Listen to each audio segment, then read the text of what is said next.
देखिए, अगर आप एक दिन लेते हैं संडे, और फॉर एग्जांपल संडे को किसी को भी डेंगू का बुखार हो, तो संडे में अगर आप 6 दिन ऐड करें तो कौन सा दिन बन जाएगा? सैटरडे। इसी तरह अब आप एग्जांपल लें कि एक बड़ा सारा प्याला है और उसमें आप पानी डालते जा रहे हैं, लेकिन उस प्याले में क्योंकि कुछ सुराख हुए हुए हैं तो वो सारा पानी आपका बाहर चला जाता है, उसमें से कुछ पानी। तो डेंगू बुखार में भी यही होता है। ये डेंगू बुखार एक वायरल बीमारी है, ये एक वायरस कॉज करता है जिसमें आपकी जो खून की नालियां हैं उसमें छोटे छोटे छोटे सुराख होना शुरू हो जाते हैं।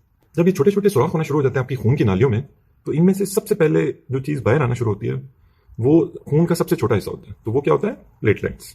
तो क्योंकि प्लेटलेट्स बाहर आना शुरू हो जाते हैं इसलिए प्लेटलेट्स आपके कम होना शुरू हो जाएंगे। फॉर एग्जाम्पल, अगर आपके पहले दिन आपके 170 प्लेटलेट्स हैं, तो दूसरे दिन जब डेंगू बुखार आपको होना शुरू होगा तो दूसरे दिन हो सकता है आपके 150 रह जाए, तीसरे दिन हो सकता है आपके 100 रह जाए, उसके बाद चौथे दिन 75 रह जाए, उसके बाद पांचवें दिन 50 रह जाए।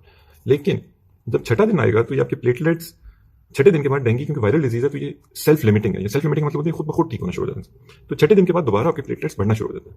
लेकिन क्योंकि लोग इस दौरान कोई पत्ते खा रहा होता है, कोई कुछ खा रहा होता है, टोटके खा रहे होते हैं, तो उनको ये लगता है कि शायद ये पत्ते खाने से या इन टोटकों से ये प्लेटलेट्स बढ़ रहे हैं, जबकि ऐसी बात नहीं है।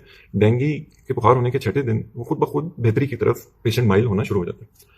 अच्छा, अब देखिए, अगर खून की नाली में सुराख हो रहे हैं छोटे छोटे और सबसे खून का छोटा कुलिया जो था प्लेटलेट्स, वो तो बाहर आ गया, साथ क्या चीज बाहर आना शुरू हो जाएगी? साथ आपकी बाहर आना शुरू हो जाएगी वाटर या पानी।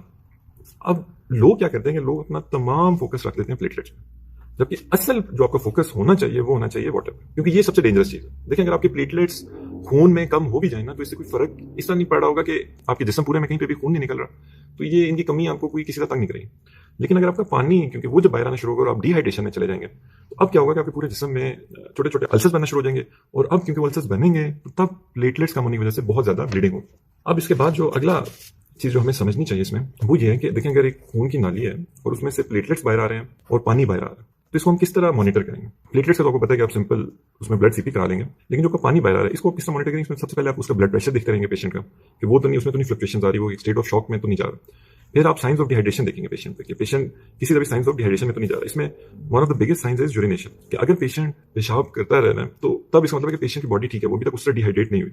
डेंजर साइन तब होगा कि अगर उसकी यूरिनेशन उसको आना बंद हो जाए या उसका कलर जो है वो बहुत डार्क हो जाए, और खास तौर पर अगर वो बंद हो जाए तो ये एक बहुत बड़ा डेंजर साइन होगा। फिर हम पल्स प्रेशर को भी देखते हैं, ये भी अगर डिहाइड्रेशन में पेशेंट जा रहा होगा तो ये भी उसकी खराब होना शुरू हो जाएगी। साथ साथ हम वाटर को, कि वो जो बाहर एस्केप कर रही है उसको देखने के लिए कि वो किन किन कंपार्टमेंट्स में जा रही है, तो हम अल्ट्रासाउंड उस पेशेंट के कराते जाएंगे। अब डेंगू का एक ही टेस्ट है जो डेंगू स्पेसिफिक टेस्ट है, DS1 जिसे आप कहते हैं, ये अब पहले दिन से डेंगू के पॉजिटिव हो जाता है, और यही सबसे यूजफुल टेस्ट है, क्योंकि बाकी तमाम टेस्ट डेंगू होने के कुछ अर्से बाद पॉजिटिव होते हैं। अब आपने करना क्या है? देखिए, अब आपने घबराना इसमें इस तरह नहीं है कि आप सिंपली आप फोकस करेंगे पेशेंट को किस तरह मैक्सिमम डिहाइड्रेट कर सकते हैं, वो किस तरह आप उसको डिहाइड्रेट होने से बचा सकते हैं।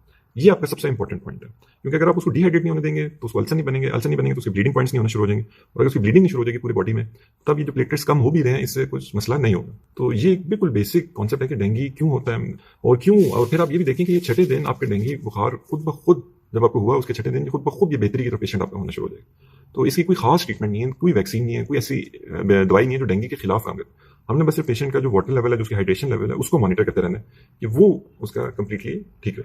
अगर कोई वीडियो अच्छी